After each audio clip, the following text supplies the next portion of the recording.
So, my name is Andreas Noack. I'm Vice President of Product Development at Pumas AI, and I'm very happy to sponsor JuliaCon Local Paris 2025. And I'm also very happy to be back at JuliaCon. I've been in this community for some time. Used to do linear algebra and statistics in the open source world, and now I have been working on various aspects of Pumas for some time. Initially with our close partner Julia Hub, and then now directly for Pumas AI, the company. Let me briefly explain who we are. So Pumas AI works within the pharmaceutical industry in a small corner of it, sometimes called pharmacometrics, sometimes called quantitative clinical pharmacology, and sometimes called model-informed drug development. It's not too important, but we have two main branches. We have a products branch, which is the one I am heading, and then we have a consulting branch. So we develop the software that we also use for consulting mostly, where we help usually larger pharmaceutical companies figure out how to find the right dose.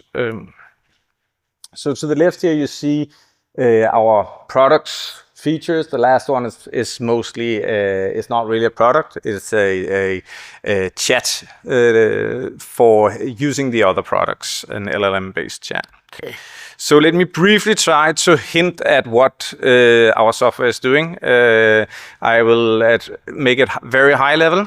So Pumas and deep Pumas are essentially used to figure out how large should a dose be and how frequently should it be dosed roughly. So very often, or usually when you develop a drug, you start out with small animals, and then you transition to larger animals, then you transition to healthy volunteers, then you might transition testing to people that are actually ill for which you want to use the drug, or you will transition to other populations that might be children or obese patients and so forth. Each time you make that transition, you need to decide what should the dose be, and when you start out the testing. If you're very lucky, you might also be able to really, in some cases, to skip testing if you're changing how the drug is delivered, the formulation. It might be an injection, and then you will want to give it orally as a pill and so forth. And when you make these changes, it's the same active ingredient, but you need to do a model of it. And in some cases, you can skip the testing when all drugs have to be approved by regulatory authorities, and sometimes they might accept that you simply model this transition if it's the same active ingredients and so forth. But to do this modeling, you need software, and that is what Pumas and deep Pumas is. So the point is that you can model how the drug works in the body through dynamical systems. Typically, there are a few challenges when you measure drug concentrations. There are errors, and also how the drug is working in your body, and particularly how it's cleared in your body, is very different from person to person. So therefore, you need to take into account that people are different, but they are not completely or arbitrarily different, and that's why you use a statistical machinery called the nonlinear mixed effect model. If you want to do that more flexibly, you can do it with deep Pumas, where you can essentially use more flexible functional forms. But let me skip fast forward. So I just want to emphasize that we heavily rely on Julia, the compiler, the language, and many of the open source packages, but we also contribute to many of them, and some of the people that you might have seen around in the community are listed here from my team. So some of them were more active in the past, but you still see some of them, and at least David and Julius and Dylan you will see all the time, I guess, still. So some of the main packages that we use and also help maintaining are distributions, optims, static arrays, forward diff, ordinary DiffyQ, modeling toolkit, and algebra graphics. And I want to emphasize some of the packages where I think we have made fairly significant contributions. To the left, you can see that's Quarto. It's from the official website. I've put a red box around engine Julia because there is a native Julia engine now for Quarto, which has been developed by my team. So I'm somewhat proud of that. We use it a lot for our consulting branch, where much of the analysis are done in Quarto notebooks. Then there's the docx extension, there's the summary tables, and now algebra of graphics maintenance has been taken over by Julius from our team. You might know because much of this has been already presented at JuliaCon.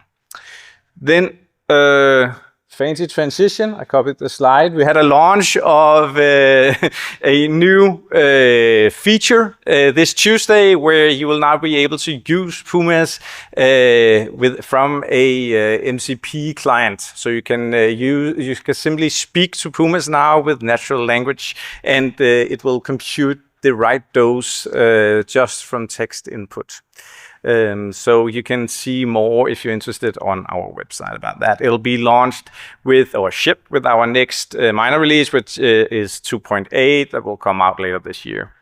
Let me close here. We will have internship postings up on our career site very soon. So if you're interested in drug development, Julia, and statistical model with dynamical systems, maybe with some machine learning, then look out for it and submit a proposal there.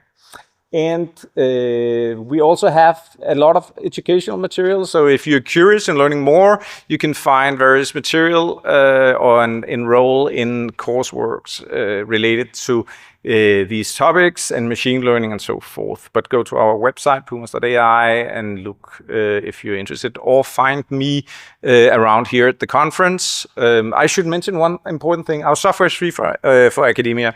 So it's not free for the pharmaceutical companies, but it's free for academia. So if you're a student or enrolled or affiliated with an academic institution, you can just use it.